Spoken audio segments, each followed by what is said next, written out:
남은 삶을 함께 늙어가는 형제의 이름으로 부르는 밤. 오늘의 이야기는 코살라국 강가 강변의 작은 나루터 마을에서 시작되었습니다. 살라바와 로아카는 젊은 날에는 누구보다도 가까운 형제였습니다. 둘은 같은 강가에서 뛰놀고 같은 밭에서 흙을 묻히며 자랐습니다. 언제나 형이 먼저 삽을 들면 동생이 뒤를 따랐으며 동생이 웃으면 형도 함께 웃었습니다. 하지만 세월이 흐르면서 두 사람의 길은 조금씩 달라졌습니다. 형 살라바는 나루터에서 짐을 나르는 일을 맡게 되었고 동생 로아카는 장터를 오가는 상인의 길을 택했습니다. 처음에는 서로의 선택을 응원하며 자주 만나 소식을 나누었습니다. 그러나 어느 해 장마철 가까운 친척의 땅을 누구에게 맡길 것인가를 두고 말이 엇갈리기 시작했습니다. 살라바는 마을 어른의 말을 따르자고 했고 로아카는 자기 생각대로 하자고 고집을 세웠습니다. 말은 점점 거칠어졌고 얼굴은 굳어졌습니다. 결국 둘은 서로 눈을 피한 채 등을 돌리고 말았습니다. 그날 이후로 형제는 큰 싸움을 한 것도 아닌데 한동안 말을 섞지 않게 되었습니다. 나루터에서 우연히 마주쳐도 서로 다른 쪽 강가만을 바라본 채 인사도 하지 않았습니다. 세월은 강물처럼 흘러 두 사람의 머리카락에도 서서히 흰빛이 내려앉았습니다. 주변 사람들은 여전히 그들을 형제라고 불렀지만 정작 둘은 마음속 거리를 줄이지 못했습니다. 살라바는 밤마다 누운 자리에서 조용히 생각했습니다. 별것 아닌 말 때문에 이렇게 늙도록 말을 안 하고 지내도 되는가. 그러면서도 먼저 말을 건네면 내가 지는 것 같은 마음이 자꾸 솟구쳤습니다. 로아카 역시 장터에서 돌아오는 길마다 강가를 바라보며 형을 떠올렸습니다.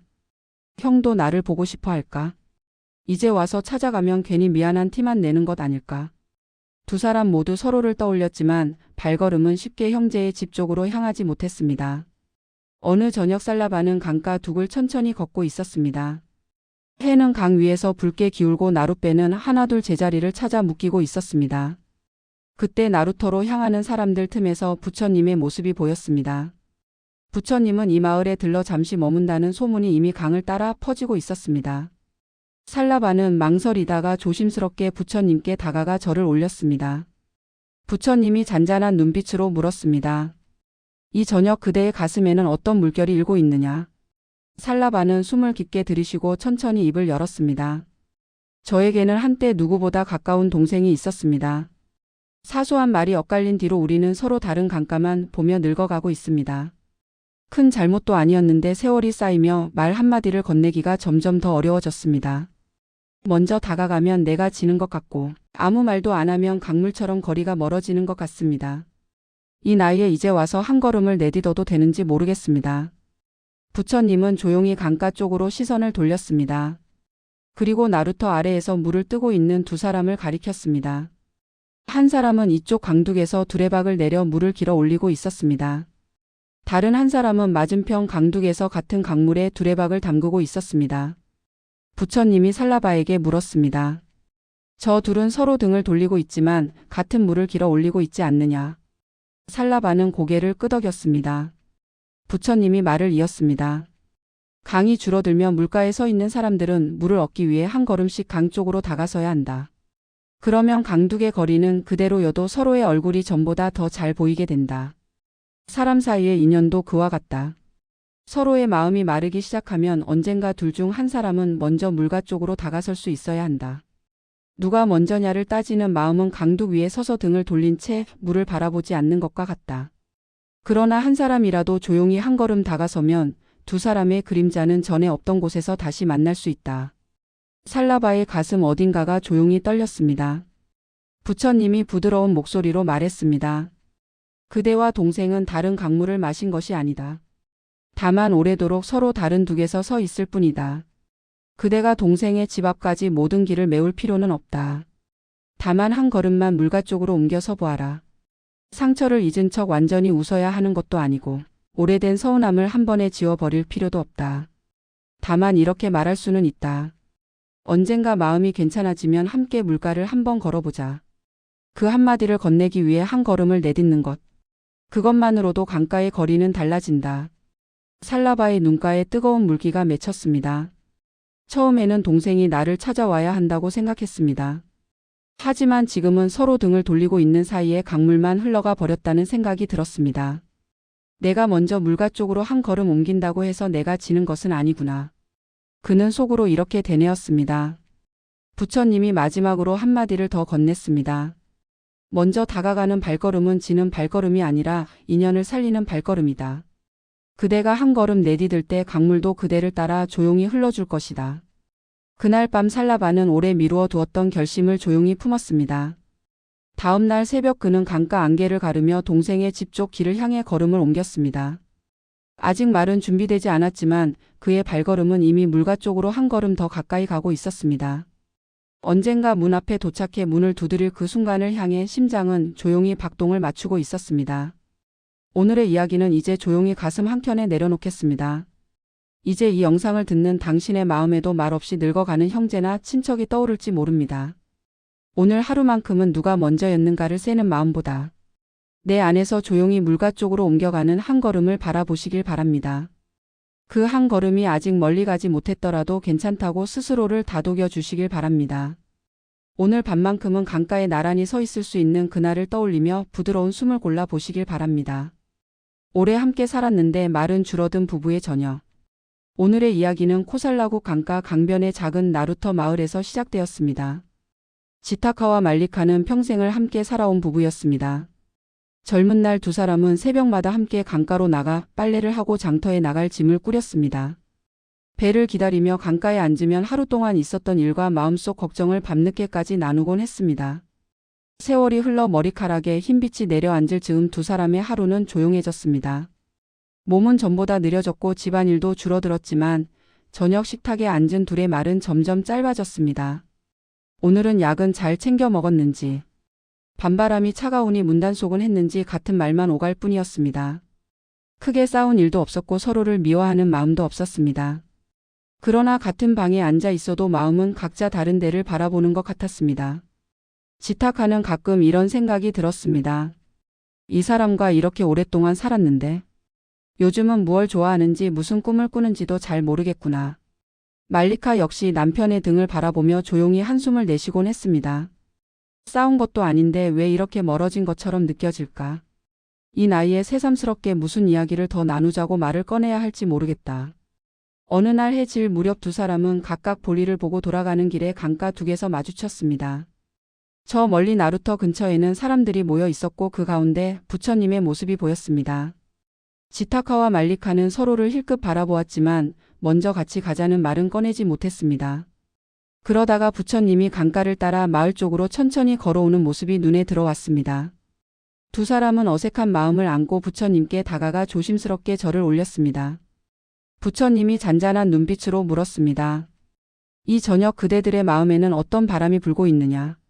잠시 침묵이 흘렀습니다. 마침내 지타카가 입을 열었습니다. 저희는 오래 함께 살아온 부부입니다. 크게 싸운 적도 없고 서로를 떠나고 싶은 마음도 없습니다. 그런데 요즘은 할 말이 별로 없고 날씨와 약 이야기만 나누다 하루가 지나갑니다. 같은 방에 있어도 서로 멀어진 것 같은 느낌이 자꾸 듭니다. 이 나이에 새삼 무슨 이야기를 더 꺼내야 하는지 모르겠습니다. 말리카가 조용히 말을 보탰습니다. 저 역시 남편이 싫어진 것은 아닙니다. 다만 마음속 이야기를 꺼내려 하면 괜히 어색하고 어느새 우리는 그냥 밥을 같이 먹고 잠만 같이 자는 사람들처럼 느껴질 때가 있습니다. 부처님은 두 사람의 말을 조용히 들으며 미소를 머금었습니다. 그리고 강가 둑길 아래로 발길을 옮기며 손짓으로 그들을 이끌었습니다. 저 앞 흙길을 보아라. 두 사람이 함께 걸으면 발자국은 어떻게 남겠느냐. 지타카가 대답했습니다. 나란히 걸을 때도 있고 한 사람이 먼저 가고 한 사람이 뒤따를 때도 있을 것입니다. 부처님이 고개를 끄덕였습니다. 젊은 날 두 사람이 함께 살아온 세월을 생각해 보아라. 때로는 나란히 웃으며 걸었을 것이고 때로는 한 사람은 화가 나서 앞서가고 다른 사람은 뒤에서 천천히 따라왔을 것이다. 비를 피하느라 같은 처마 밑에 바짝 붙어 서 있던 밤도 있었을 것이다. 그러나 발자국을 이어서 바라보면 멀어졌다 가까워졌다 하면서도 결국 한 길 위에 함께 찍혀 있을 뿐이다. 사람의 마음도 그러하다. 언제나 뜨겁게 붙어 있을 수는 없다. 조금 떨어졌다가도 다시 가까워지는 사이를 오가며 한 생을 함께 걷는 것이다. 지타카와 말리카는 입을 다문 채 강가 길을 바라보았습니다. 부처님이 다시 말을 이었습니다. 젊을 때에는 앞으로 어떤 길이 펼쳐질지 이야기하며 걸었을 것이다. 아이들과 일터와 아직 이루지 못한 꿈들에 대해 말했을 것이다. 그러나 이제 그대들의 길은 많이 걸어온 뒤의 길이다. 앞으로 남은 길이 짧아서가 아니라 이미 함께 지나온 길이 길어 그 길을 함께 바라볼 수 있는 때이기도 하다. 그래서 이제는 이렇게 물을 수도 있다. 우리가 처음 강가에서 만났을 때 기억하느냐? 아이들이 처음 걸음을 떼던 날을 떠올려 보겠느냐? 앞으로 무엇을 더 이룰 것인가만 묻지 말고 함께 지나온 발자국을 돌아보는 말도 나누어 보아라. 그 또한 한 길을 걷는 동행이다. 두 사람의 가슴 속에서 잊고 지냈던 장면들이 조용히 떠올랐습니다. 부처님이 천천히 말을 이었습니다. 그대들이 지금 서로에게 어색함을 느끼는 것은 사랑이 식어서가 아니라 말의 자리가 바뀌었기 때문일 수 있다. 이제는 앞날을 세우는 말보다 지나온 길을 어루만지는 말이 어울리는 때이다. 오늘 강가를 걸으며 집으로 돌아가거든. 언제처럼 날씨와 약 이야기로 저녁을 끝내지 말고 둘이서 함께 기억하고 싶은 발자국 한 칸만 골라서 말을 나누어 보아라. 그 한 칸을 나누는 일이 굳어있던 마음을 다시 데우기 시작할 것이다. 지타카와 말리카는 서로를 바라보았습니다. 오래 익숙해진 얼굴이었지만 그날따라 조금 다르게 보였습니다. 말리카는 남편의 눈가에 생긴 주름을 보며 이 사람도 내 곁에서 함께 늙어온 길동무였다는 사실을 새삼 떠올렸습니다. 그들의 가슴 속에서 차갑게 굳어있던 무언가가 서서히 풀려나갔습니다. 강물 위로 저녁빛이 번지는 사이 두 사람의 마음에도 조용한 온기가 번져갔습니다. 그날 밤 집으로 돌아온 두 사람은 평소처럼 밥상을 마주했습니다. 말리카는 잠시 망설이다가 조용히 입을 열었습니다. 우리 처음 이 집에 들어왔을 때 기억나오? 지타카는 천천히 웃음을 지었습니다. 두 사람은 오랜만에 밥숟가락을 내려놓고 잠시 옛 이야기를 나누었습니다. 내일 무엇을 더 이룰지에 대한 이야기가 아니라 이미 함께 걸어온 길 위에 남아있는 발자국들에 대한 이야기였습니다. 오늘의 이야기는 이제 조용히 가슴 한켠에 내려놓겠습니다. 이제 이 영상을 듣는 당신의 곁에도 오래 함께 살았지만 말은 줄어든 사람이 있을지 모릅니다. 오늘 하루만큼은 앞으로 무엇을 더 해야 하는가 보다 이미 함께 지나온 발자국 하나를 떠올려 보시길 바랍니다. 그 기억 한 칸을 나누는 짧은 대화가 굳어있던 마음을 조금은 데워줄 수 있기를 바랍니다. 오늘 밤만큼은 함께 늙어온 얼굴을 조용히 바라보며 서로의 길동무였던 시간을 부드럽게 안아주시길 바랍니다. 손주가 그림 한 장으로만 안부를 전해오는 날. 오늘의 이야기는 코살라국 강가 강변의 작은 나루터 마을에서 시작되었습니다. 야사라는 이 마을에서 평생을 살아온 할머니였습니다. 세월이 흘러 아이들은 각자 살림을 차려 떠나고 집안에는 야사라 혼자 남는 날이 많아졌습니다.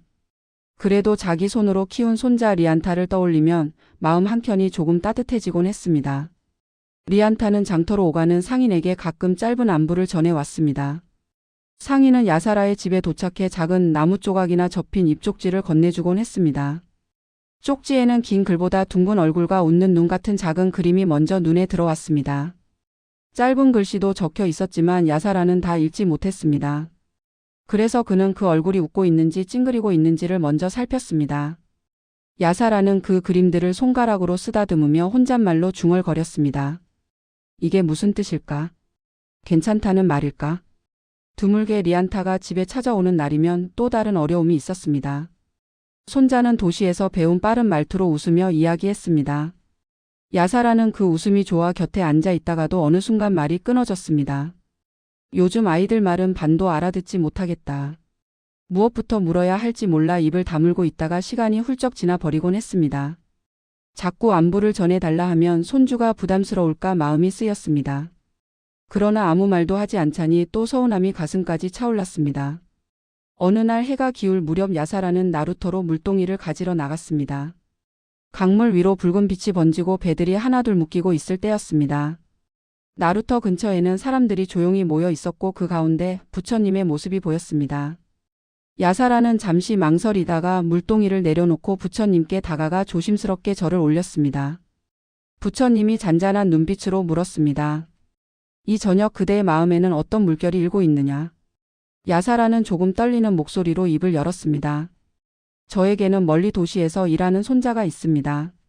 이제는 가끔 상인에게 작은 나무 조각과 짧은 글을 보내옵니다. 그림은 귀엽고 마음은 고마운데 글자는 다 읽을 줄 모르겠습니다. 자꾸 소식을 전해달라 하면 짐이 될까 걱정되고 아무 말도 안 하자니 제가 너무 잊혀지는 것 같아 서운합니다. 요즘 아이들 말은 반도 알아듣지 못하겠습니다. 어떻게 마음을 두어야 할지 모르겠습니다. 부처님은 잠시 야사라의 말을 들으며 강가에 서 있는 한 그루 나무를 바라보았습니다. 그리고 손짓으로 그 나무를 가리키며 조용히 물었습니다.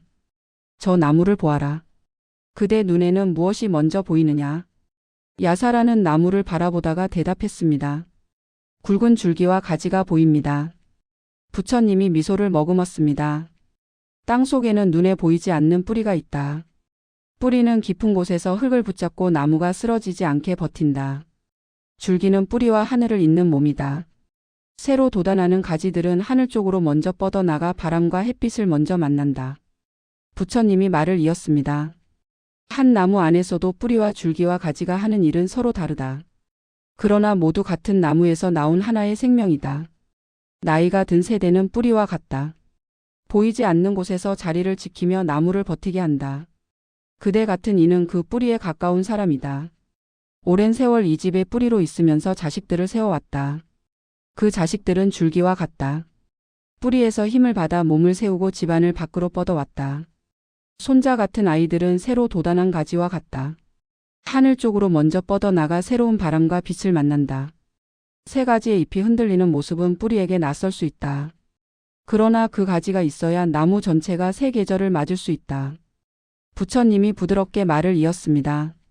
손자가 그려보내는 작은 그림과 짧은 말들은 그대에게는 이해하기 어려운 새 바람의 모양일 수 있다. 그러나 그 안에도 한 가지 뜻은 분명히 실려 있다. 나는 지금도 이 나무와 이어져 있다 하는 표시다. 말이 길지 않아도 웃는 얼굴 하나를 그려보내는 데에는 여기까지 그대를 떠올린 한 호흡이 담겨 있다. 그 호흡이 전혀 없었다면 상인에게 나무 조각 하나를 맡기는 일조차 하지 않았을 것이다. 야사라의 가슴 속에서 무엇인가 살짝 풀어지는 느낌이 들었습니다. 그러면 저는 어떻게 해야 하겠습니까? 그 말에는 조심스러움이 묻어 있었습니다. 부처님이 대답했습니다. 그대도 뿌리처럼 가만히 흙 속에만 있지 말고 줄기처럼 한 번은 손을 뻗어보아라. 손자에게 길고 훌륭한 말을 전하려 애쓰지 않아도 된다. 그저 그대가 할 수 있는 만큼. 오늘 강가의 물빛이 곱다. 너도 어디에서든 숨을 고르게 쉬고 있기를 바란다. 그 한 줄이면 충분하다. 또는 손자가 보내온 나무 조각 옆에 작은 꽃잎 하나를 얹어 보내도 좋다. 나는 여기에서 여전히 너를 기억하고 있다. 그 마음이 전해지면 된다. 그날 밤 야사라는 집으로 돌아와 상자 속에 모아두었던 나무 조각과 쪽지들을 꺼냈습니다. 하나하나 펼쳐보며 손가락으로 그림을 쓰다듬었습니다. 그리고 작은 종이 조각을 꺼내 떨리는 손으로 짧은 글씨를 적었습니다. 오늘 강가의 물빛이 곱구나. 너도 어디에서든 숨을 고르게 쉬고 있기를 바란다. 그는 글자 아래에 서툰 손으로 작은 꽃잎 모양을 하나 그려 넣었습니다. 다음 날 야사라는 장터로 가는 상인에게 그 종이를 조심스럽게 건넸습니다. 야사라는 강가로 돌아와 한참 동안 물결을 바라보았습니다. 손주와 나 사이에는 여전히 세대의 물살이 흐르고 있겠지만 이제는 그 물결 위에 작은 잎 하나쯤 띄워 보낼 수 있을 것 같았습니다. 짧은 안부와 서툰 그림 속에서도 서로를 떠올리는 마음이 오가고 있다는 것을 믿을 수 있을 것 같았습니다. 오늘의 이야기는 이제 조용히 가슴 한켠에 내려놓겠습니다. 이제 이 영상을 듣는 당신의 곁에도 말은 잘 통하지 않지만 마음은 닿아 있기를 바라는 손주 세대가 떠오를지 모릅니다. 오늘 하루만큼은 완벽한 대화를 이루어야 한다는 생각보다 짧은 안부 한 줄과 서툰 표시 하나에도 이미 이어진 마음이 실려 있음을 바라보시길 바랍니다. 오늘 밤만큼은 서로 다른 세대의 말투 너머에서 같은 나무에 기대어 서 있는 뿌리와 새 가지를 떠올리며 당신의 숨을 부드럽게 안아주시길 바랍니다. 마음속에서만 만나는 옛 친구가 있을 때 오늘의 이야기는 코살라국 숲 가장자리의 작은 마을에서 시작되었습니다. 로아나는 이 마을에서 평생을 살아온 중년의 남자였습니다. 젊은 날 그는 성안 곡창을 지키는 일을 하며 한 친구와 밤을 많이 새웠습니다. 그 친구의 이름은 사미타였습니다. 두 사람은 무거운 곡식 자루를 나르며 서로의 어깨를 빌려주었습니다. 밤에 순찰을 돌 때면 별빛 아래에서 서로의 걱정을 나누곤 했습니다. 언젠가 둘이 나이가 들면 강가를 따라 천천히 걷자며 웃던 날도 있었습니다. 그러나 세월이 지나면서 삶의 길은 갈라졌습니다. 사미타는 다른 고을로 떠나 가정을 꾸렸고 로아나는 부모를 모시느라 마을에 남았습니다. 처음에는 장터를 오가는 상인에게 소식을 전해달라 부탁하곤 했습니다. 하지만 바쁜 날이 길어지자 안부를 미룬 채 시간이 흘러버렸습니다. 어느새 발길이 끊긴 길처럼 서로의 소식도 끊어져 버린 것이었습니다. 가끔 혼자 누운 밤이면 로아나는 마음속에서만 옛 친구를 불렀습니다. 사미타라면 지금 내 이야기를 들으면 뭐라고 웃었을까 하고 상상했습니다. 그러나 막상 누군가가 지금이라도 찾아가 보겠느냐고 묻는다면 마음은 얼어붙었습니다. 이제 와서 찾아가면 괜히 귀찮은 손님이 되는 것은 아닐까 하는 생각이 들었습니다. 혹시 이미 세상을 떠났다면 어떡하나 하는 두려움도 가슴 한편에 자리하고 있었습니다. 어느 날 해가 기울 무렵 로아나는 숲 가장자리로 장작을 가지러 갔습니다. 숲길로 접어드는 갈림길에는 오래된 오솔길이 하나 나 있었습니다. 젊은 시절 사미타와 함께 성까지 지름길로 다니던 길이었습니다. 지금은 발길이 끊겨 잡초가 허리까지 자라 있었고 길의 흔적은 거의 보이지 않았습니다. 로아나는 한동안 그 길 앞에 서서 움직이지 못했습니다. 나는 친구와의 사이도 이렇게 만들어 버렸구나 하는 생각이 밀려왔습니다. 그때 멀리서 사람들의 발소리와 함께 잔잔한 기침 소리가 들려왔습니다. 숲 안 수행처에서 머물던 부처님이 마을 쪽으로 걸음을 옮기고 계셨습니다. 부처님은 로아나의 얼굴을 잠시 바라보더니 조용히 물었습니다. 이 갈림길에서 그대의 발걸음은 어떤 기척을 듣고 서 있었느냐? 로아나는 얼떨결에 두 손을 모으고 대답했습니다. 젊은 시절 함께 다니던 친구와 이 길을 걸었던 기억이 떠올랐습니다. 언젠가 다시 만나자고 했지만 서로 바빠져 소식이 끊겼습니다. 이제 와서 찾으러 가는 것은 괜한 민폐가 아닐까 두렵습니다. 혹시 이미 세상을 떠났다면 어떡하나 하는 생각도 자꾸 듭니다. 그래서 이렇게 마음속에서만 친구를 만나고 있습니다. 부처님이 숲속 오솔길을 가리키며 말했습니다. 저 길을 보아라. 한때 많은 발이 오가던 길도 발자국이 끊기면 금세 잡초가 뒤덮는다. 겉으로 보기에는 길이 사라진 것처럼 보인다. 그러나 땅속에는 아직 단단한 흙길의 자리가 남아있다. 누군가가 조심스럽게 한 발을 올려놓기만 해도 풀잎이 먼저 젖고 길의 흔적이 다시 드러난다. 옛 친구 사이도 그러하다. 한때 자주 오가던 마음의 길도 발길이 끊기면 잡초에 가려진다. 그러나 길이 완전히 없어진 것은 아니다. 먼저 들어서는 한 사람의 발자국이 그 길을 다시 기억하게 한다. 로아나는 부처님의 말을 들으며 잡초로 덮인 오솔길을 바라보았습니다. 부처님이 다시 조용히 말을 이었습니다. 그대는 스스로에게 묻고 있을 것이다. 지금 연락하면 상대가 귀찮아하지 않을까? 이제 와서 편하려고 찾는 것은 아닌가? 그러나 길은 누가 옳았는가를 따지는 것이 아니라 누가 먼저 발을 올려놓느냐로 다시 열리기도 한다. 혹시 그 친구가 이미 세상을 떠났다면 그대의 마음이 더 아프겠구나. 그때에도 그대가 할 수 있는 일은 있다. 마음속에서라도 그를 향해 이렇게 말해보아라. 내가 오래 머뭇거렸다. 그래도 너를 잊지는 않았다. 그 한마디를 허락하는 것만으로도 그대 안에서 막혀있던 길이 조금씩 풀릴 것이다. 아직 이 땅을 걷고 있다면 작은 안부 한 줄이나 짧은 방문이라도 괜찮다. 오랜 세월 쌓인 이야기를 다 털어놓지 못해도 된다. 그저 한번 얼굴을 보고 살아있어 주어서 고맙다 하고 마음속으로 절을 올리는 것만으로도 길은 다시 열린다. 로아나는 부끄러움과 안도감이 뒤섞인 마음으로 고개를 숙였습니다. 그는 오랫동안 괜히 연락하는 것 같아 발을 떼지 못했음을 깨달았습니다. 그러나 지금은 잡초 사이로라도 발을 올려놓아야 길이 길을 기억한다는 말을 마음 깊이 새기고 있었습니다. 부처님이 마지막으로 말했습니다. 그대가 마음속에서만 만나는 사람을 현실의 한 걸음으로도 만나보아라. 다시 자주 오가지 못하더라도 한번 밝게 드러난 길은 쉽게 완전히 사라지지 않는다. 오늘 그대가 내딛는 한 걸음이 언젠가 그에게도 조용한 위로가 될 것이다. 그날 밤 로아나는 집에 돌아와 오래된 보자기를 풀었습니다. 그 안에는 젊은 시절 사미타와 나누어 쓰던 허리끈과 작은 나무 조각이 남아 있었습니다. 로아나는 그것들을 손에 쥐고 한참 동안 눈을 감았습니다. 그리고 다음 장터가 서는 날 사미타가 있는 고을을 아는 상인을 찾아가 조심스럽게 물어보기로 마음먹었습니다. 혹시 만나지 못하더라도 나는 더 이상 마음속에만 길을 남겨두지는 않으리라 하는 다짐이 조용히 생겨났습니다. 오늘의 이야기는 이제 조용히 가슴 한켠에 내려놓겠습니다. 이제 이 영상을 듣는 당신의 마음에도 젊은 날을 함께 버텼던 옛 친구가 떠오를지 모릅니다. 이제 와서 연락하면 민폐가 아닐까 하는 망설임과 혹시 이미 떠났다면 어쩌나 하는 두려움이 함께 올라올 수도 있습니다. 오늘 하루만큼은 괜히 연락하는 것이 아니라 잡초 사이로 한번 발을 올려놓는 일일지도 모른다고 조용히 생각해 보시길 바랍니다. 오늘 밤만큼은 마음속에서만 만나던 사람을 떠올리며 그에게 건네고 싶은 한마디를 마음속에서라도 부드럽게 올려보시길 바랍니다. 가족은 아니지만 나를 살려준 이웃들. 오늘의 이야기는 코살라국 들판과 강가가 맞닿은 작은 마을에서 시작되었습니다.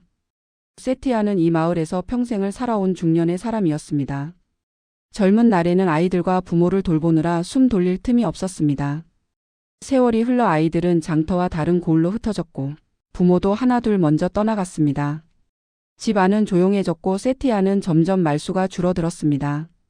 그래도 마을에는 눈에 익은 얼굴들이 남아 있었습니다.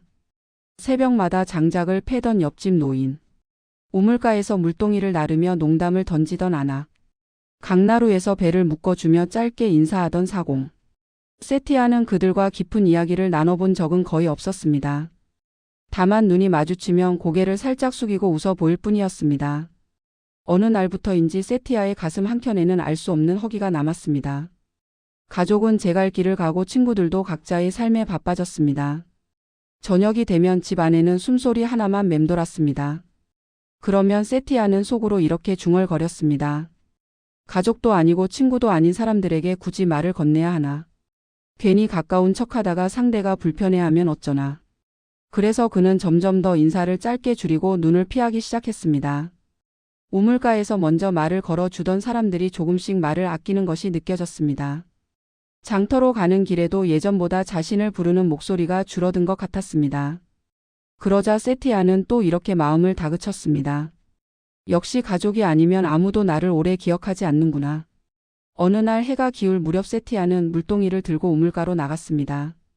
마을 한가운데 있는 우물 주위에는 여러 집에서 나온 사람들이 서 있었습니다. 아이의 손을 잡고 나온 젊은 부부도 있었으며 장터에서 돌아온 상인도 있었습니다. 사람들은 서로 깊은 이야기를 나누지는 않았지만 짧은 안부를 건네며 물을 길어 갔습니다. 세티아는 조금 떨어진 곳에 서서 그 모습을 조용히 바라보고 있었습니다. 그때 마을로 들어오는 흙길 쪽에서 부처님이 천천히 걸어오고 계셨습니다. 사람들은 조용히 길을 터주었고 우물가에는 잠깐 고요가 내려앉았습니다. 부처님은 우물가 옆에 서 있는 세티아를 바라보며 잔잔한 목소리로 물었습니다.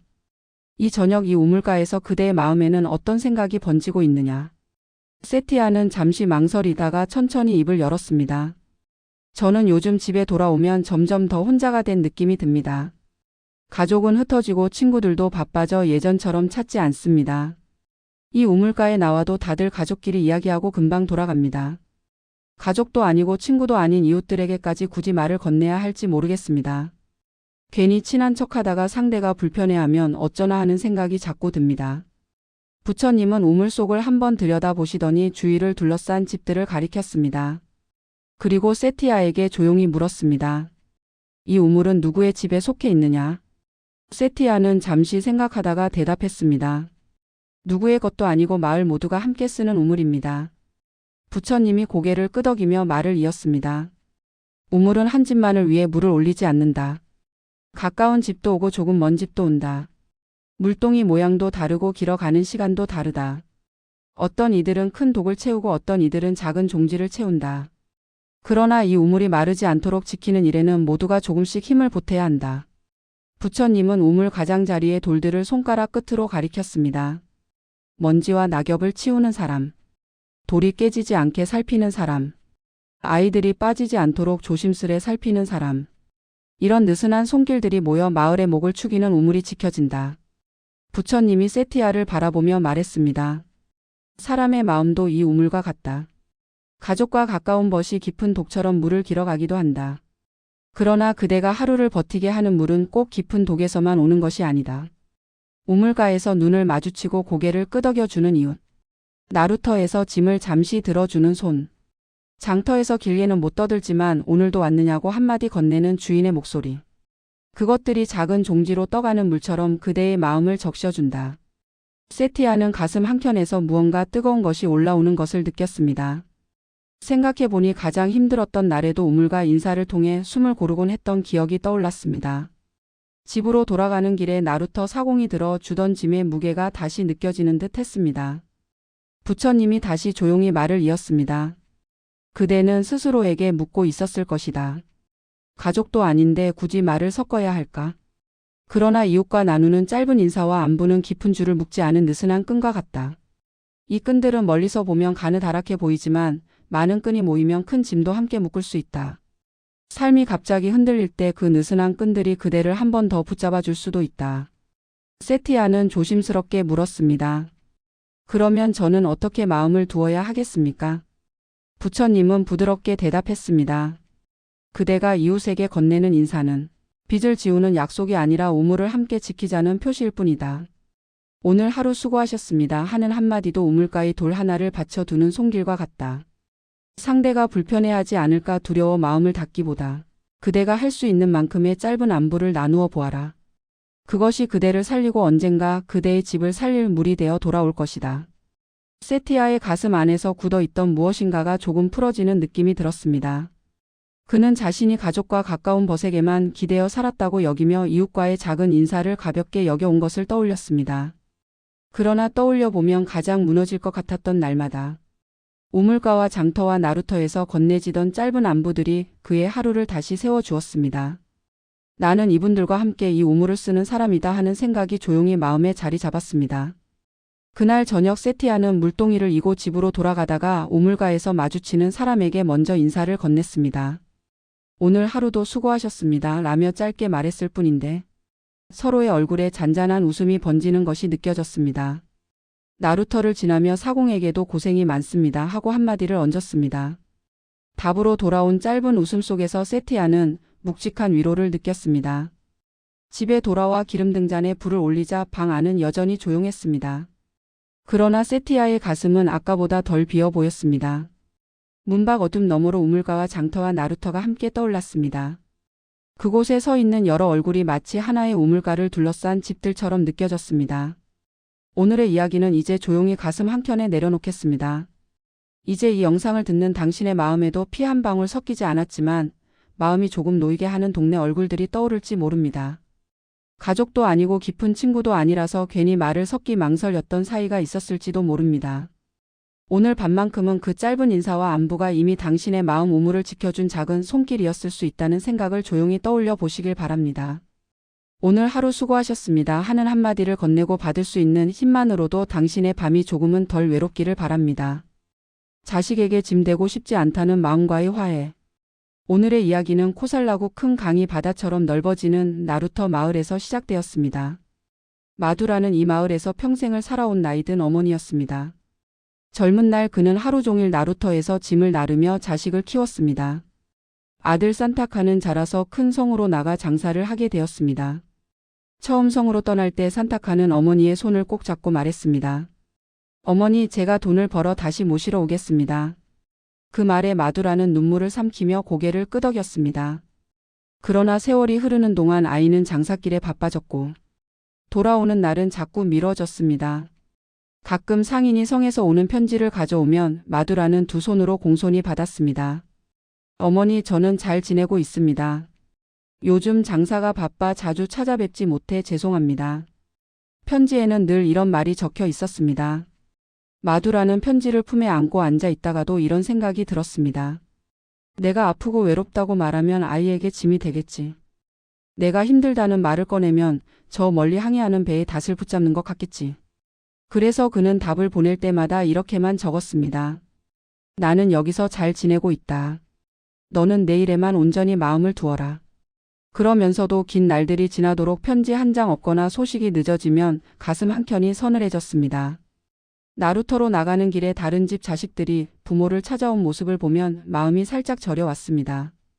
그러면 또 스스로를 꾸짖었습니다. 내가 힘들다고 느끼는 이 마음이야말로 아이에게 짐이 되려는 마음이 아닐까. 어느 저녁 해가 강물 위에서 붉게 기울 때 마두라는 혼자 나루터 끝으로 걸어 나갔습니다. 멀리서 여러 배들이 작은 불빛을 켜고 강 위를 떠가고 있었습니다. 어떤 배는 이 마을로 들어오고 있었고 어떤 배는 저 멀리 성을 향해 나아가고 있었습니다. 마두라는 낡은 나무 부두 끝에 앉아 속으로 중얼거렸습니다. 나는 이 부두를 오래 지켜왔지만 이제는 아무도 여기 배를 묵지 않는구나. 그때 나루터 쪽 흙길에서 부처님이 천천히 걸어오고 계셨습니다. 부처님은 부두 끝에 앉아 있는 마두라를 보시고 조용히 곁에 서셨습니다. 그리고 잔잔한 목소리로 물었습니다. 이 저녁 강바람 속에서 그대의 마음에는 어떤 물결이 일고 있느냐. 마두라는 놀라 두 손을 모으고 고개를 숙였습니다.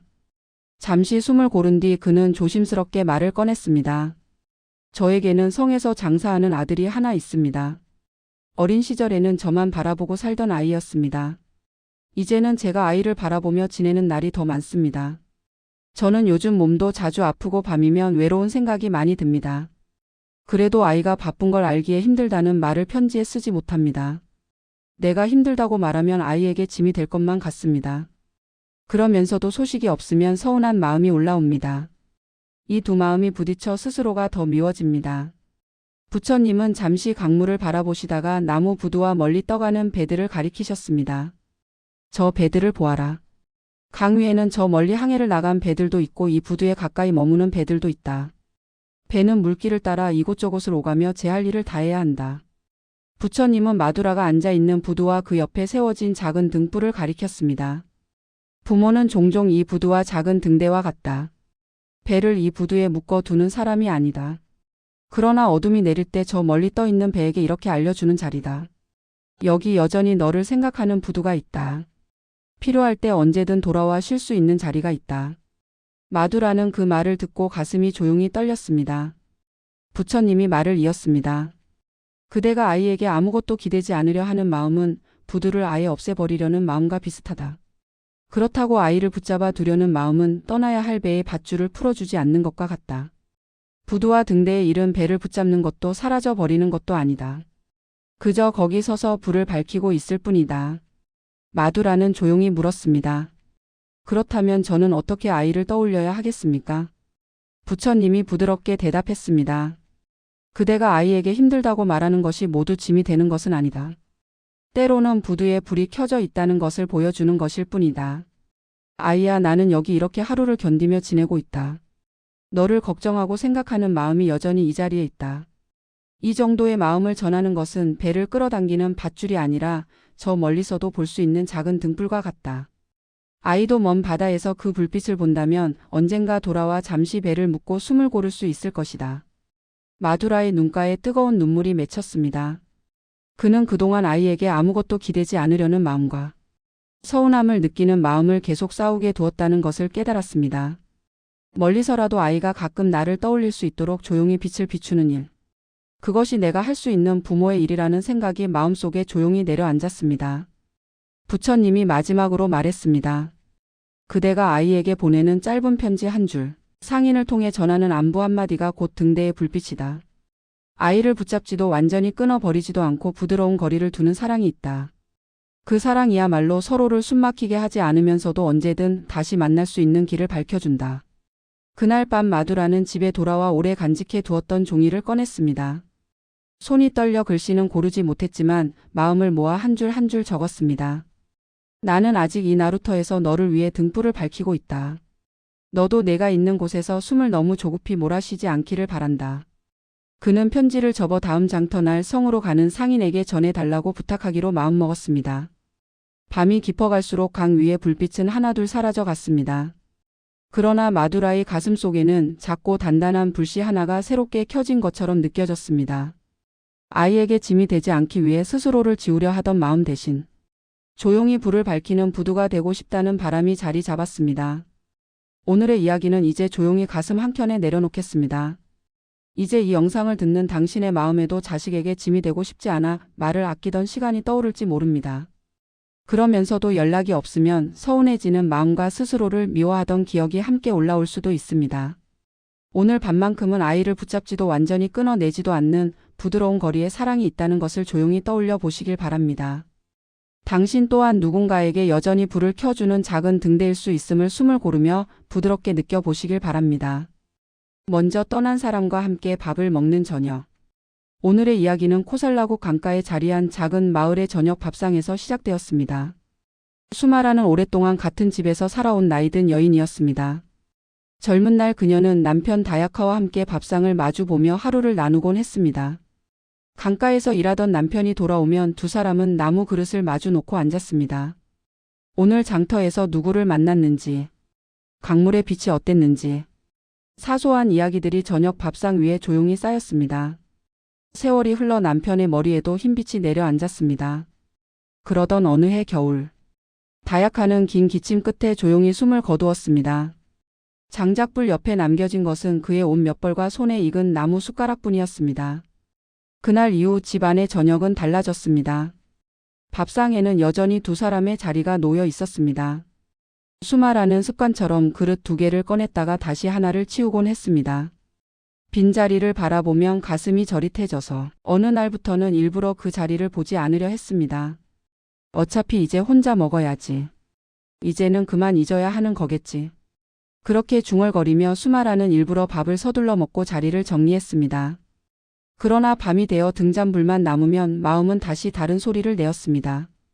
저 자리에 앉아있던 사람이 지금도 문을 열고 들어올 것만 같은데. 계속 떠올리면 그 사람을 붙잡고 있는 것 같아 죄책감이 들었습니다. 그래서 그녀는 자신의 가슴을 더 단단하게 묶으려 했습니다. 어느 저녁 해가 강물 위에서 서서히 가라앉을 무렵, 수마라는 밥을 마친 뒤 혼자 집 앞에 나와 앉았습니다. 하늘에는 아직 해가 지지 않았지만 한쪽에서는 작은 별빛들이 떠오르기 시작했습니다. 수마라는 속으로 조용히 중얼거렸습니다. 이제 정말 잊어야 하는 것일까? 아니면 이렇게 떠올리는 내가 잘못된 것일까? 그때 마을 쪽 길에서 부처님이 제자들과 함께 조용히 걸어오고 계셨습니다. 부처님은 집 앞에 앉아있는 수마라를 보시고 걸음을 멈추셨습니다. 그리고 잔잔한 목소리로 물었습니다. 이 저녁 하늘 아래에서 그대의 마음에는 어떤 빛이 스며들고 있느냐? 수마라는 놀랐지만 두 손을 모아 절을 올렸습니다. 잠시 숨을 고른 뒤 그녀는 조심스럽게 입을 열었습니다. 저는 얼마 전 남편을 먼저 떠나보냈습니다. 처음에는 그 사람이 앉던 자리에 밥그릇을 그대로 놓아두었습니다. 그러다 너무 아파서 이제는 일부러 그 자리를 보지 않으려 합니다. 수마라의 목소리는 조금 떨렸습니다. 이제 그만 잊어야 하는 것인지 헷갈립니다. 계속 떠올리면 아직도 붙잡고 있는 것 같아 죄책감이 듭니다. 그러나 일부러 생각을 밀어내려 하면 가슴 한켠이 더 허전합니다. 어떻게 마음을 두어야 할지 모르겠습니다. 부처님은 잠시 하늘과 집안의 등잔을 번갈아 바라보셨습니다. 그리고 수마라에게 조용히 물었습니다. 해가 지면 이 집에서는 무엇으로 어둠을 밝히느냐? 수마라는 집 안을 가리키며 대답했습니다. 작은 기름 등잔 하나를 켭니다.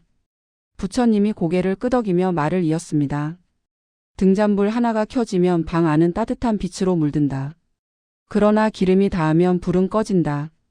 겉으로 보면 빛이 사라진 것처럼 보인다. 부처님은 다시 하늘을 가리키셨습니다. 그러나 밤하늘을 보아라. 해가 지고 등잔이 꺼진 뒤에도 하늘에는 별빛과 달빛이 떠오른다. 낮에 비춰주던 해의 빛이 사라진 것이 아니다. 다른 모습으로 이 땅을 비출 뿐이다. 수마라는 천천히 하늘을 올려다 보았습니다. 해가 막 자리를 비운 자리 옆으로 작은 별들이 하나둘 떠오르고 있었습니다. 부처님이 그녀의 마음을 바라보듯 조용히 말을 이었습니다. 사람의 인연도 이와 같다. 살아있는 동안에는 한 집안의 등잔처럼 서로의 얼굴을 밝힌다. 함께 밥을 먹고, 함께 숨을 고르고, 그렇게 같은 불빛 아래서 서로를 비춘다. 그러나 어느 날 한 사람은 먼저 길을 떠난다. 그때 등잔불은 꺼진 것처럼 보인다. 방 안의 자리가 비고 그릇 하나가 사라진 것처럼 느껴진다. 그래서 사람들은 이렇게 묻는다. 이제 인연을 잊어야 할까? 부처님은 고개를 천천히 저었습니다. 잊어야만 끝나는 인연은 아니다. 한번 세상을 비춘 불빛은 하늘의 별빛처럼 다른 모습으로 남기도 한다. 그대의 기억 속에서, 그대의 말투와 걸음걸이 속에서, 그대가 오늘 누군가에게 내미는 따뜻한 손길 속에서 먼저 떠난 이의 빛이 조금씩 스며들어 있을 수 있다.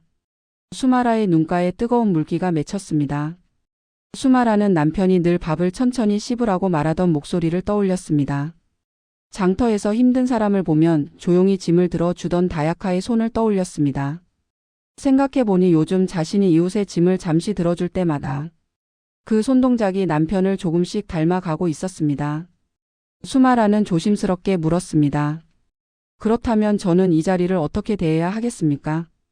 계속 두 사람의 밥상처럼 기억해도 되는 것입니까? 부처님이 부드럽게 대답했습니다. 그대가 매일같이 그 자리를 붙잡고 울기만 한다면 마음은 묶일 것이다. 그러나 그 자리에 앉아있던 이가 남기고 간 빛을 조용히 떠올리며 밥을 먹는다면 그것은 붙잡는 것이 아니라 함께 다른 모양으로 걷는 것이다. 부처님은 말을 이었습니다. 등잔불은 꺼졌지만 그 불이 한때 밝히던 방의 온기는 그대의 가슴에 남아있다. 오늘 그대가 밥을 한 숟가락 뜰 때마다 먼저 떠난 이와 함께 나누었던 숨의 온기가 그 숟가락에 조금 스며들 것이다. 그것을 죄책감으로 보지 말고 하늘의 별빛처럼 다른 모양으로 곁에 남아있는 인연으로 보아라. 수마라는 깊게 숨을 들이쉬고 내쉬었습니다. 가슴 한가운데 단단하게 얼어있던 돌덩이가 조금 녹는 느낌이 들었습니다. 이제는 혼자 먹는 밥상이지만 완전히 혼자는 아니라는 생각이 조용히 자리를 잡기 시작했습니다. 그날 밤 수마라는 집안에 작은 등잔불을 켰습니다. 그리고 오랫동안 치워두었던 나무 그릇을 다시 꺼내어 남편이 앉던 자리에 살며시 올려두었습니다. 비어있는 그릇을 바라보며 수마라는 속으로 조용히 인사했습니다. 오늘도 함께 밥을 먹어줘서 고맙소. 수마라는 더 이상 눈물을 소리내어 흘리지는 않았습니다. 다만 등잔불 아래서 천천히 밥을 씹으며 이제 인연을 잊어야 하는 것이 아니라 다른 모습으로 곁에 남아있는 빛으로 받아들여야 한다는 것을 조용히 배워갔습니다. 오늘의 이야기는 이제 조용히 가슴 한켠에 내려놓겠습니다. 이제 이 영상을 듣는 당신의 마음에도 먼저 떠난 사람과 함께 앉았던 밥상이 떠오를지 모릅니다. 잊어야만 하는 인연인지 계속 떠올리면 잘못인 것 같은지 갈팡질팡하던 마음이 있었을 수도 있습니다. 오늘 밤만큼은 그 사람이 남기고 간 빛이 여전히 당신의 말과 손길 속에서 다른 모양으로 함께 걷고 있을지도 모른다는 생각을 부드럽게 떠올려 보시길 바랍니다.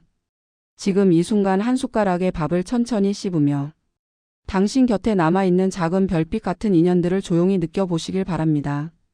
사위 며느리와의 어색한 방칸거리. 오늘의 이야기는 코살라국 들판과 강이 만나는 작은 마을에서 시작되었습니다. 데바나는 그 마을에서 오래 살아온 나이든 여인이었습니다.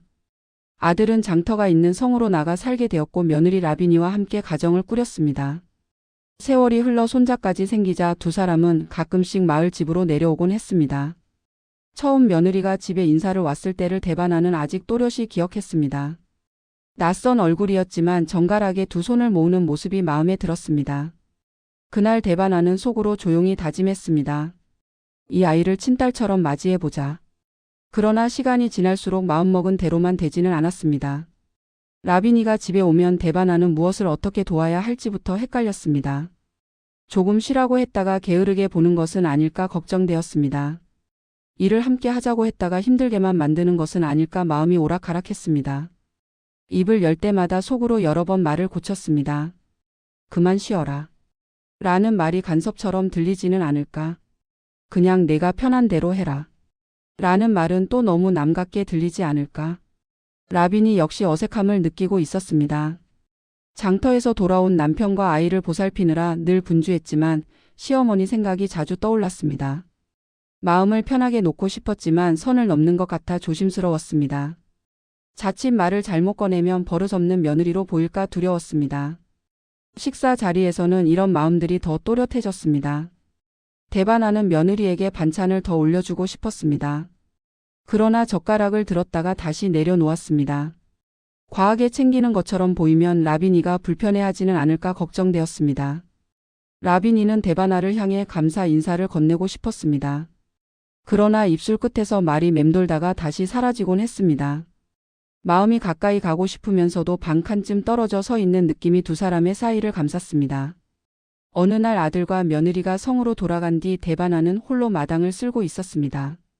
흙길 위에는 손자의 작은 발자국과 며느리가 밟고 지나간 자국이 섞여 있었습니다. 그 자국들을 바라보다가 데바나는 문득 가슴 한켠이 저릿해지는 것을 느꼈습니다. 가족이긴 한데 왜 이렇게 어려운 걸까? 말 한마디 꺼내는 것도 이렇게 조심스러우니 내가 너무 굳어버린 것은 아닐까? 그때 마침 부처님이 제자들과 함께 마을로 탁발을 오셨습니다. 데바나는 마음속에 맴돌던 생각들을 안고 서둘러 마당을 정리하고 공양을 올렸습니다. 공양이 끝난 뒤 사람은 하나둘 흩어지고 마당에는 조용한 바람만 남았습니다. 부처님이 떠나시기 전에 데바나를 향해 조용히 물었습니다. 이 아침 그대의 마음에는 어떤 생각이 그릇처럼 담겨 있느냐? 데바나는 잠시 망설이다가 솔직하게 입을 열었습니다. 저는 며느리를 친딸처럼 대하고 싶습니다. 그러나 무엇을 말해도 간섭으로 들릴까 두렵습니다. 괜히 친한 척했다가 멀어질까 걱정되고 거리를 두자니 너무 남 같아져 마음이 허전합니다. 대바나는 이어서 라비니의 마음도 함께 걱정했습니다. 며느리도 아마 편하게 지내고 싶을 텐데 제 눈치를 보며 말을 아끼는 것 같습니다. 사소한 말 한마디에 서로 오래 신경 쓰며 같은 집 안에서 반칸 떨어져 서 있는 기분입니다. 부처님은 대바나의 말을 조용히 들으시고 마당 한켠에 놓인 그릇을 집어 들었습니다. 그릇 하나를 두 손으로 받쳐 들며 물었습니다. 이 그릇을 들고 있다고 할 때 무엇이 가장 두려우냐? 대바나는 곧장 대답했습니다. 손에서 미끄러져 떨어지는 것이 두렵습니다.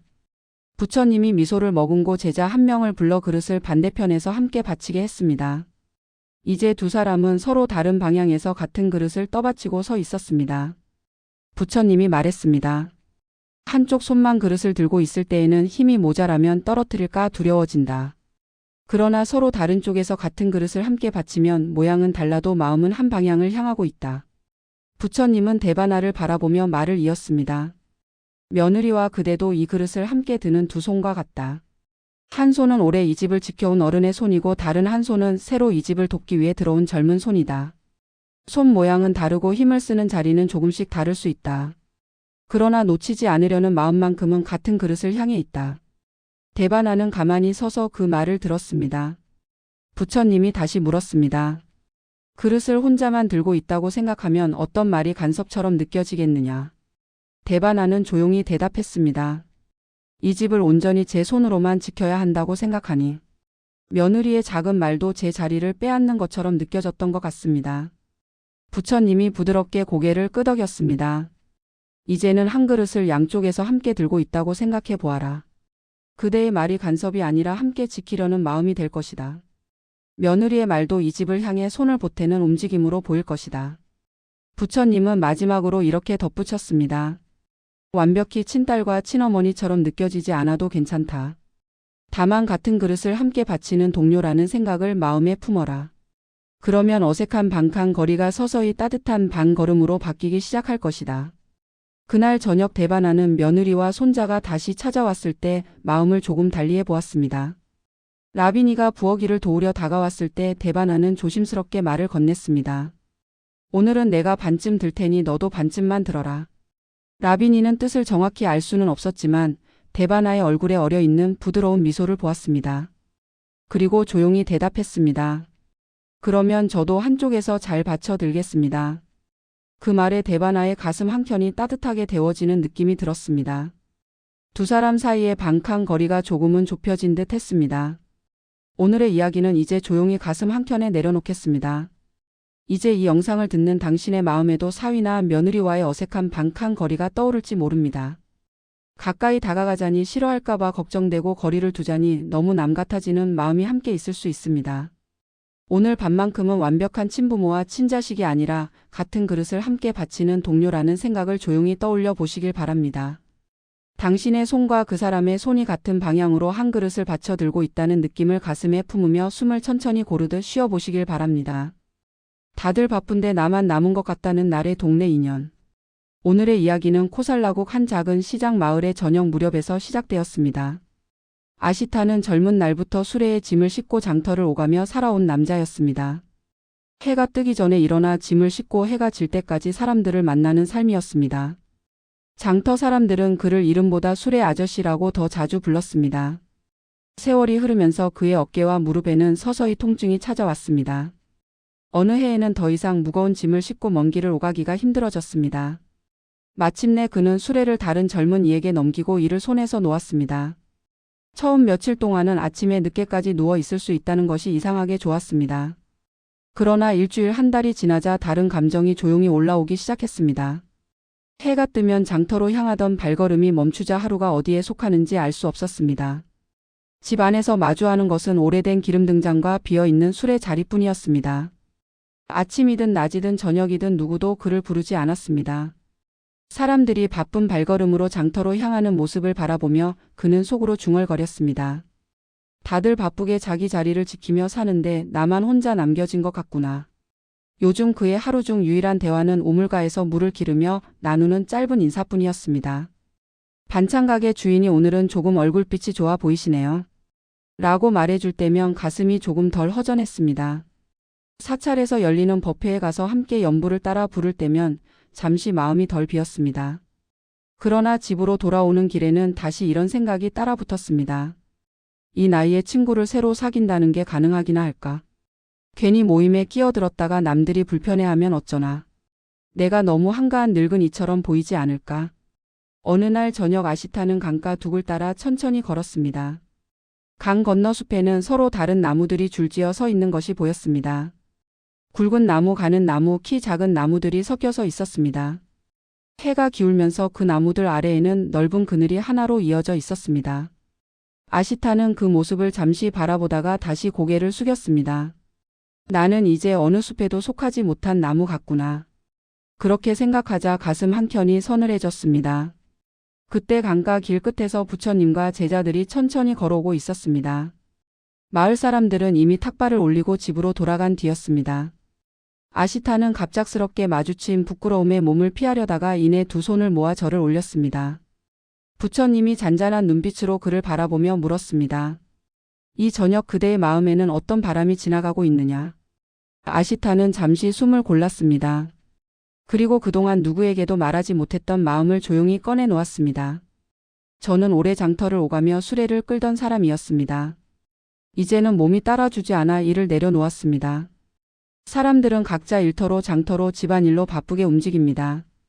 그런데 저는 어디에도 속하지 않은 나무처럼 느껴집니다. 그는 말을 이었습니다. 우물가에서 나누는 짧은 인사와 사찰 법회에서 듣는 연불이 하루 중 유일한 대화입니다. 그 작은 모임에 가면 잠시 마음이 덜 허전하지만 돌아오는 길에는 생각이 많아집니다. 이 나이에 친구를 새로 사귄다는 것이 가능할까 싶습니다. 괜히 모임에 끼어들었다가 어색한 공기만 만들까 두렵습니다. 부처님은 조용히 강 건너 숲을 바라보셨습니다. 그리고 손가락 끝으로 저 멀리 서 있는 나무들을 가리키셨습니다. 저 숲에 서 있는 나무들을 보아라.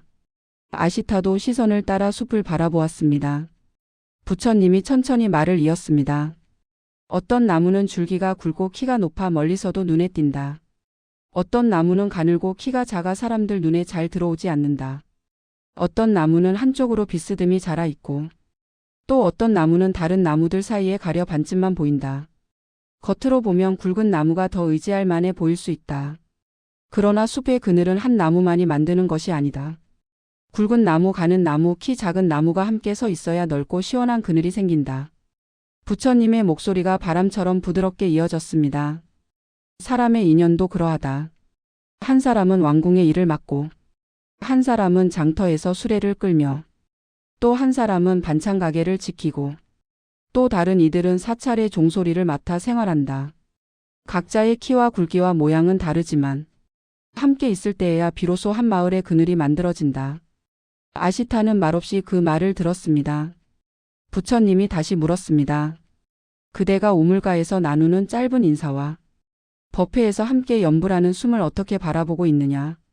아시타는 조금 부끄러운 얼굴로 대답했습니다. 그저 시간이 남으니 가는 곳이며 심심함을 덜기 위해 잠시 머무는 곳이라고만 여겼던 것 같습니다. 부처님이 고개를 천천히 저었습니다. 그것은 그저 남는 시간이 흘러가는 자리가 아니다. 숲속의 나무들이 서로 기대지 않으면서도 함께 한 그늘을 만들고 있는 자리와 같다. 부처님은 말을 이었습니다. 깊이 뿌리를 내린 나무만 소중한 것이 아니다. 여린 가지를 가진 나무도 옆에 서 있는 것만으로도 바람을 나누고 빛을 나눈다. 그대가 우물가에서 오늘도 물을 많이 기르셨습니까? 라고 건네는 한마디와 반찬 가게 주인이 오늘은 얼굴빛이 한결 좋아 보이십니다. 라고 건네는 한마디는 법회에서 옆 사람과 함께 숨을 맞추어 연불하는 그 순간들이 벌써 그대에게 숲 그늘 같은 안전함을 나누어 준다. 그대는 혼자 남은 나무가 아니다. 그대는 이미 여러 나무 사이에 서 있는 하나의 기둥이다. 다만 스스로를 숲 밖에 서 있다고 여겨 마음이 추워질 뿐이다. 아시타의 가슴 한켠이 조금 따뜻해지는 것을 느꼈습니다. 그는 조심스럽게 물었습니다. 그러면 이 나이에도 새로운 사람들 틈에 앉는 것이 헛된 일은 아니겠습니까? 부처님이 미소를 머금고 대답했습니다. 숲은 늘 같은 나무만으로 머무르지 않는다. 새로 자라는 나무도 있고 늙어 껍질이 거칠어진 나무도 있다. 그러나 모두 함께 있을 때 비로소 숲이라 부를 수 있다. 그대가 작은 모임 한켠에 조용히 앉는 것만으로도 누군가에게는 시원한 그늘이 되어줄 수 있다. 그대에게도 다른 이들이 만들어주는 그늘이 있다. 그것을 허락하고 감사히 바라보는 눈을 배우는 것이 이제 그대에게 주어진 공부다. 아시타는 깊게 숨을 들이마시고 내쉬었습니다. 다들 바쁜데 나만 남은 것 같다는 생각이 조금은 모양을 달리해 흩어지는 느낌이 들었습니다. 그날 이후 아시타는 사찰의 작은 법회에 더 자주 나갔습니다. 장터로 가는 길에 반찬가게 주인과 마주치면 예전보다 한마디라도 더 안부를 건네보았습니다. 우물가에서 물을 깃는 이들과 눈이 마주치면 짧게라도 인사를 나누며 웃어보았습니다. 어느 날 그는 법회가 끝난 뒤 옆자리에 앉아있던 노인을 향해 조용히 말했습니다. 다음에도 혹시 이 시간에 오시겠습니까? 같은 자리에 앉아 함께 연부를 하면 좋겠습니다. 노인은 고개를 끄덕이며 웃었습니다. 그러지요. 같이 앉아 있으면 마음이 덜 외로운 것 같습니다. 그 말에 아시타의 가슴에 조용한 그늘이 한 겹 더 드리워지는 것 같았습니다. 깊게 얽힌 인연은 아니었지만 숲속 나무들처럼 서로를 괜찮게 만들어주는 느낌이었습니다. 집으로 돌아오는 길에 그는 강 건너 숲을 다시 바라보았습니다. 굵은 나무와 가는 나무, 키 큰 나무와 작은 나무가 저마다의 자리에 서서 한 덩어리 그늘을 만들고 있었습니다. 아시타는 속으로 조용히 말했습니다. 나도 저 숲의 한 그루 나무처럼 이 마을 그늘의 한 조각으로 서 있으면 되겠구나. 그 생각이 가슴에 머무르자 발걸음이 전보다 조금 더 가벼워졌습니다. 오늘의 이야기는 이제 조용히 가슴 한켠에 내려놓겠습니다. 이제 이 영상을 듣는 당신의 마음에도 다들 바쁜데 나만 남은 것 같다는 허전함이 남아 있을지 모릅니다. 깊은 친구나 큰 자리가 없더라도 우물가의 한마디 인사와 작은 모임의 숨소리가 이미 당신을 감싸는 숲 그늘일 수 있다는 생각을 조용히 떠올려 보시길 바랍니다. 당신 곁에 느슨한 인연들이 만들어주는 그늘에 잠시 몸을 기대어 자신의 숨을 부드럽게 바라보며 쉬어보시길 바랍니다. 멀어지고 이어지고 그래도 남는 인연을 배우는 밤. 오늘의 이야기는 코살라국 들판과 강물이 만나는 저녁 논둑에서 시작되었습니다. 사야나는 평생 이 마을에서 살아온 중년의 남자였습니다. 젊은 날 그는 형제들과 함께 논둑을 달리며 자라났습니다. 어느 형제와는 가까이 지냈고 어느 형제와는 사소한 말다툼 뒤에 점점 멀어졌습니다. 시간이 흐르자 누구와는 장터에서 가끔 안부만 나누는 사이가 되었고 누구와는 소식조차 모르는 사이가 되었습니다. 어느 저녁 사야나는 논둑에 홀로 앉아 해가 지는 하늘을 바라보고 있었습니다. 머릿속에는 지나온 사람들의 얼굴이 하나씩 떠올랐습니다. 함께 웃고 울던 친구, 아무 말 없이 곁자리를 지켜주던 이웃, 함께 늙어가자고 약속했지만 먼저 떠나버린 이들. 그는 조용히 속으로 중얼거렸습니다. 내가 사람을 잘못 만난 인생이었던 것은 아닐까. 이렇게 관계들이 흩어지는 것을 보면 결국 다 소용없는 인연이었던 것은 아닐까. 가까워졌다가도 어느새 멀어지고 끝내 남는 사람은 몇 되지 않는 것을 떠올리자 가슴 한켠이 허전해졌습니다. 그날 저녁 들판 끝길을 따라 부처님과 제자들이 천천히 걸어오고 있었습니다. 부처님이 잔잔한 눈빛으로 그를 바라보며 물었습니다. 이 저녁 그대의 마음에는 어떤 물길이 흘러가고 있느냐? 사야나는 잠시 숨을 골랐습니다. 그리고 그동안 누구에게도 꺼내지 못했던 마음을 조심스럽게 말했습니다. 젊은 날 가까웠던 형제와 친구들이 이제는 서로 다른 마을에 흩어져 있습니다. 배우자와는 함께 많은 시간을 보냈지만 어느새 말수가 줄어든 저녁이 늘었습니다. 아이들은 각자 자신의 삶을 찾아 떠났습니다. 사람들이 이렇게 멀어지고 이어지고를 반복하는 것을 보면 제 인연이 잘못된 것은 아닌지 자꾸 생각이 납니다. 결국 모든 관계가 흩어지는 것이라면 다 소용없는 일은 아닐까 하는 허전함이 듭니다. 부처님은 잠시 논둑 아래를 내려다 보셨습니다. 부처님이 손가락으로 물이 흐르는 곳을 가리키며 말했습니다. 저 논둑을 따라 흐르는 물길들을 보아라. 겉으로 보면 저마다 떨어져 있는 논밭처럼 보인다. 집집마다 자기 논을 가리키며 서로 다른 밭이라고 말한다.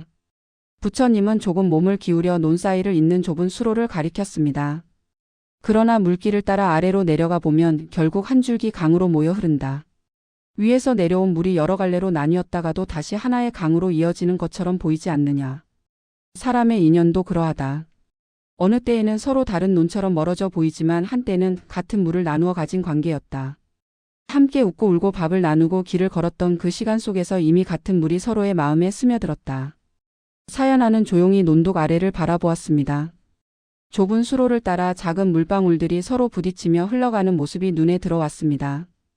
부처님이 그의 얼굴을 바라보며 다시 물었습니다. 그대는 지금까지 인연을 무엇으로만 재어왔느냐? 사연아는 조금 떨리는 목소리로 대답했습니다. 끝까지 남아준 사람. 지금 곁에 있는 사람의 많고 적음. 그 눈으로만 제 인연을 재어온 것 같습니다. 부처님이 고개를 천천히 저었습니다. 붙잡아야 할 관계와 정리해야 할 관계를 가르는 일에만 마음을 쓰면 마음은 늘 메마르게 된다. 누가 남았고 누가 떠났는가만 세다 보면 이미 한때 같은 물을 나누었던 은혜를 보지 못한다. 이제 그대의 남은 저녁에는 조금 다른 공부를 해볼 수 있다. 부처님은 다시 논둑을 가리키며 말을 이었습니다. 이 논에는 어린 시절 함께 논둑을 달리던 형제의 웃음이 스며 있다. 저 논에는 힘겨운 날 함께 짐을 나르던 친구의 땀이 스며 있다. 또 다른 논에는 말을 아끼던 이웃과 나누던 조용한 인사가 머물러 있다. 그 물이 지금 흘러가 버린 것처럼 보여도 그때 그 시간에 서로의 목마름을 적셔준 인연이었다. 부처님의 목소리가 저녁 바람에 섞여 부드럽게 번져갔습니다. 그러니 이제는 이 인연이 내 곁에 남았느냐 떠났느냐만 보지 말고 한 번이라도 같은 물을 나누었던 시간들을 떠올려 보아라. 그 시간이 있었기에 지금의 그대 마음에도 조금은 부드러운 흙이 남아있다. 그 흙 위에서 오늘 만나는 사람들에게 한 걸음 더 부드럽게 다가갈 수 있다. 사연아의 가슴 한켠에서 뻣뻣하게 굳어 있던 것이 조금씩 풀려나갔습니다. 떠나간 사람들의 얼굴을 떠올릴 때마다 밀어내듯 고개를 돌리던 마음이 조용히 멈추었습니다. 그는 속으로 천천히 되뇌었습니다. 멀어져 버린 인연이 헛된 것이 아니라 한때 같은 물을 나누었던 밭이었구나. 그래서 지금의 내가 이 논둑 위에 서 있을 수 있는 것이구나. 부처님이 마지막으로 말했습니다. 그대가 오늘 저녁 논둑을 걸으며 지나온 인연들을 관찰하고 감사하는 것. 그것이 바로 남은 삶에 허락된 저녁 공부다. 물길이 흘러가 버렸다고 해서 강이 사라지는 것은 아니다. 그대 마음에 스며든 물은 이미 그대를 적시고 다른 이들에게로 흘러갈 준비를 하고 있다. 사연아는 두 손을 모아 깊이 절을 올렸습니다. 돌아오는 길에 그는 논둑 사이를 흐르는 물을 다시 바라보았습니다. 집에 가까워졌을 때 그는 오늘 마을에서 마주칠 사람들의 얼굴을 떠올렸습니다. 우물가의 이웃, 장터에서 오랫동안 같은 자리를 지키던 상인, 집 안에서 먼저 잠이 들 아내의 얼굴. 사연아는 마음속으로 조용히 말했습니다. 그래도 나는 여전히 오늘 만나는 사람에게 한 걸음 더 부드럽게 다가갈 수 있다. 오늘의 이야기는 이제 조용히 가슴 한켠에 내려놓겠습니다. 이제 이 영상을 듣는 당신의 마음에도 지나온 인연들이 멀어지고 흩어져 버린 것 같은 허전함이 남아 있을지 모릅니다. 오늘 하루만큼은 붙잡아야 할 사람과 정리해야 할 사람을 나누기보다 한 번이라도 같은 물을 나누었던 시간들을 조용히 떠올려 보시길 바랍니다. 당신이 걸어온 논둑 곁에서 함께 흘렀던 물길들을 떠올리며 지나간 인연과 남아있는 인연 모두에게 조용한 감사 한 줄을 마음속에 놓아 보시길 바랍니다. 오늘 밤만큼은 누구에게도 서두르지 않고 당신이 만나는 한 사람 한 사람에게 한 걸음 더 부드럽게 다가갈 수 있는 마음을 숨결 위에 살며시 올려두시길 바랍니다.